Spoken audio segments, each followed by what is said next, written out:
Marina Mabrey didn't just cross a line, she danced on it. And now the entire WNBA is standing in the flames she left behind. She's going to face a level of racism from black players. She's going to walk into an extremely hostile environment. And she's going to face a level of hostility from lesbian players because she's not on team LGBTQ. She's a Catholic. She's got some boyfriend. It was supposed to be just another game. Heated, yes. Intense, of course. But still basketball. The Indiana Fever faced the Connecticut Sun in what should have been another exciting chapter of Caitlin Clark's explosive rookie season. But this time, the game didn't make headlines for highlight plays or buzzer beaters. It made headlines because of a hit. Marina Mabrey basically just did what Kennedy Carter did on a whole nother level. On a whole nother level, guys. I mean, this right here is crazy, dog. This is crazy. I just cannot believe this is still freaking happening, bro. This is still happening.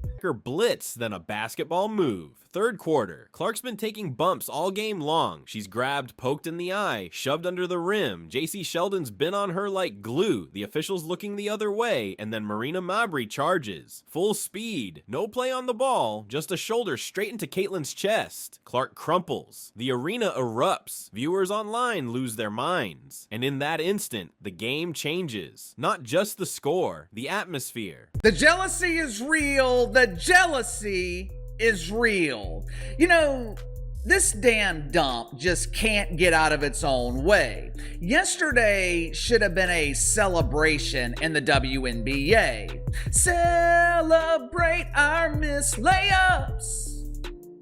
Even though the celebration was an illusion that masked the serious problem facing this league, we'll get to that more here in just a second. The tone, the message, what was once competition turns into something darker, more personal. The refs gather, deliberate and deliver. A flagrant one. That's it. No ejection, no accountability. Marina Mabrey stays in the game. Clark stays on the floor. But something inside every Fever fan snaps. And they're not wrong to feel that way. Minutes later, Sophie Cunningham does what any real teammate should. She answers. She delivers a hard foul back to JC Sheldon. Not dirty, not malicious, just a clear message. You're not going to do this to our star without consequence. I mean, my freaking God, guys. I mean, I just want to curse so bad. So bad. I am so mad right now. I had to stop watching the game, come to the studio. Guys, watch this. Watch this.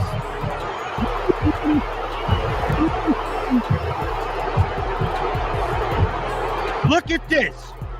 I mean, this thing here is going to be way bigger than the Kennedy Carter thing. Dave Portnoy just said something. Guys. He just said something. Let me see if I can pull it up because I believe he had another angle.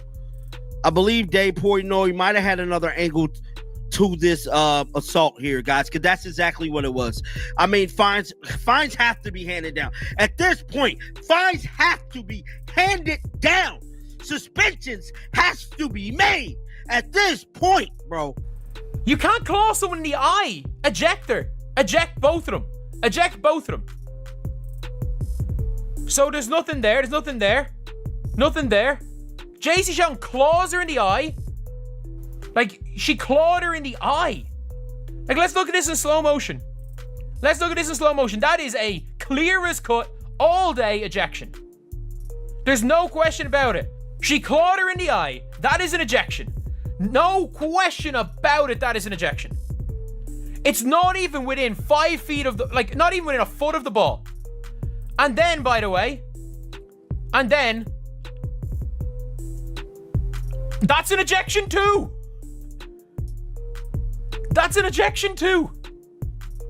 Both of them are ejections. And the officials, they don't hesitate this time. Immediate ejection, no discussion, no benefit of the doubt. So let's get this straight. Mabrey body checks Clark like she's trying out for the NFL and stays in. Sophie steps in to defend her teammate and gets tossed? Make it make sense. This isn't about calls anymore. It's about a culture, a pattern, and right when it seemed like things couldn't get more explosive, Look, I'm not pissed to the point where I'm annoyed and I'm going to call people out their names, or especially people that I love, like the person I'm about to talk about in a few minutes. She struggled with physical defense she's faced at the professional level and voiced frustration with the league's officiating, recently telling reporters, quote, "I feel like I'm getting hammered and everybody is physical with me, and opponents get away with things that other people don't get away with." That's what Caitlin Clark said. It was a cheap shot. It was not a basketball play. She should have been ejected, number one. Number two, there should have been a fine that was incurred thereafter. Number three, not to say that there won't be or hasn't been at this moment in time, I don't know of one. I know the team was fined for media availability purposes because people weren't available to talk. Like in this scenario, like there's no question about it. This fight could have ended quickly. Like you don't put yourself in that position without expecting some knees. But at the end of the day, look, it is revenge from this happening. So JC Sheldon gets Caitlin Clark in the eye, then belly bumps Caitlin, and then Marina Mabrey, as she's walking away, knocks her on her ass. And look, best possible response, just a picture of her shrugging her shoulders.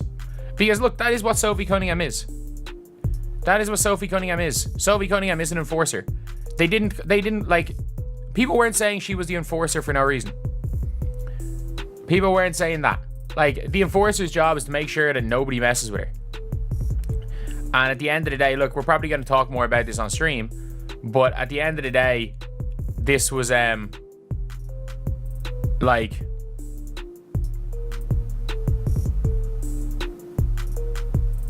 realistically,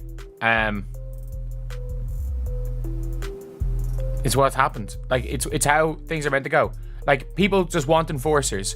People want enforcers, but at the end of the day, people aren't going to, Boom. A blurry photo begins making rounds online. It allegedly shows Marina Mabrey turning to the Fever fans and flipping the middle finger. You heard that, right? The same fans already fuming after watching their franchise player get body slammed may now have been mocked by the one who did it. That blurry screenshot lit Twitter on fire. WNBA discourse detonated. The caption writes itself. She hurt Clark and then flipped off the crowd. This wasn't just disrespect, it was gasoline on a fire. Now let's be fair, so far there's no confirmed HD photo of Marina Mabrey throwing up the middle finger, no official footage, just a fuzzy, possibly real, possibly doctored image that fans claim they saw in real time. Some say it was clear as day, others say it's fake. But here's the thing, whether that image is 100% authentic or not, the emotion behind it is very real. Fever fans feel targeted, not just Clark, they feel attacked, disrespected, ignored, mocked, and the WNBA,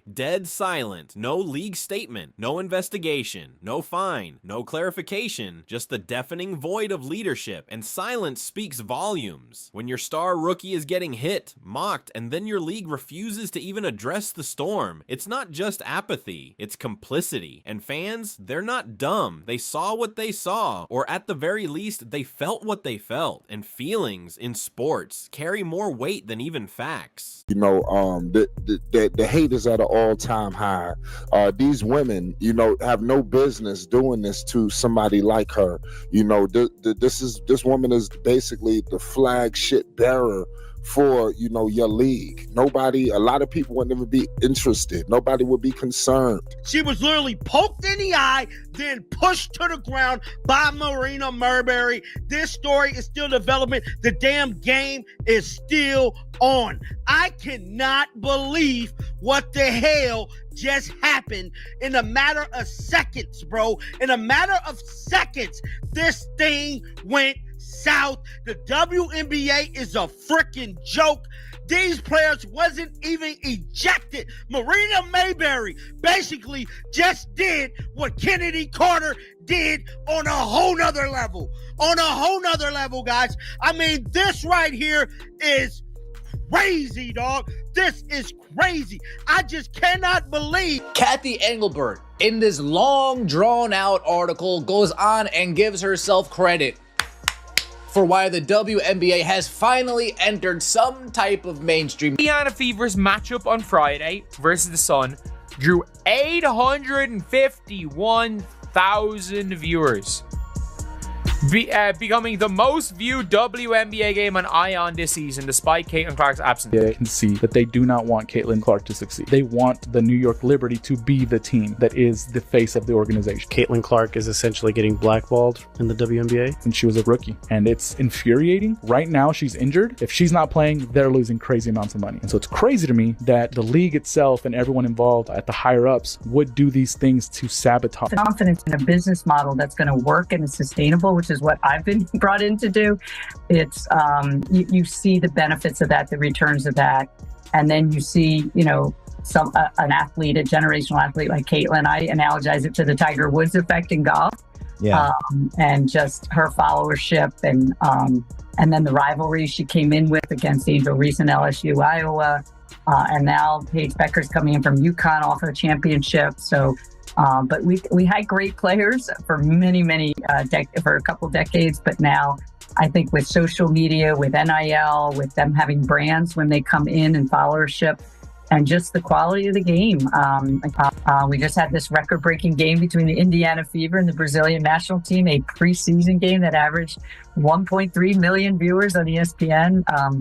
And then our draft was the second most viewed ever, the most viewed compared to MLB and NHL in their history. So we're seeing the returns of that investment in a big way, and the values of our teams going up. So that was since Caitlin Clark has entered the league, most of the top 15 games is all because of Caitlin.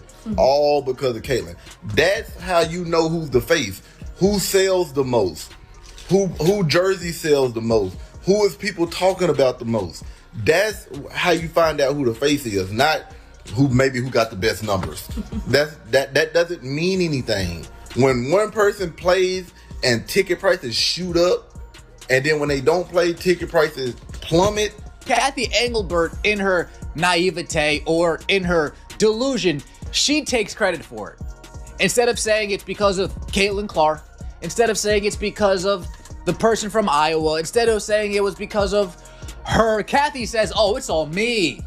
My strategy, my plan, my 3 pillars. Told you a rookie could generate nearly $1 billion for an entire sports league. The answer? Caitlin Clark herself. Caitlin isn't just playing basketball. She's transforming the WNBA. In 2025 alone, she's projected to contribute nearly $1 billion to the league's economy, accounting for over a quarter of its total activity. The Indiana Fever's attendance has actually skyrocketed to an average of just over 17,000 fans per game, which is actually more than the average of the Indiana Pacers. Anytime Caitlin Clark is on TV, it's an absolute media sensation. Just one of her preseason games drew more than 1.3 million viewers. Merchandise sales have surged by 243%. And through all of this, Caitlin Clark just keeps going. No flopping, no whining, no dramatic interviews, just 20 points, cold-blooded threes, defense like she's been in the league a decade, and grace, a mountain of grace. She's walking through fire every night and doing it without complaint. But how much more can she take? How many more slaps to the face, literally and figuratively, before something serious happens? When a player is allowed to hit, shove, and possibly taunt a crowd and the league does nothing, you're setting a dangerous precedent. You're not just letting one player down, you're telling every other team, this is fair game. You're making it open season, and whether that middle finger photo is real or not, the feeling it sparked is 100% real. The shove happened. The no call happened. Sophie's ejection happened. And that leaves a wound, not just on the Fever, on the fans, on the league's image, on every young girl watching who wants to believe in justice. Let's take a step back, because this isn't just about Marina Mabrey. It's not even just about Clark.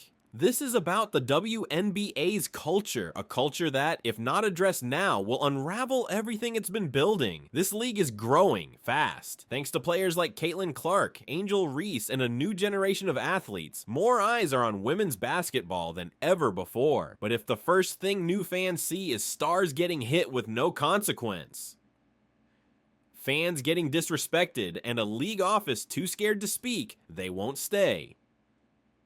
Respect builds legacy.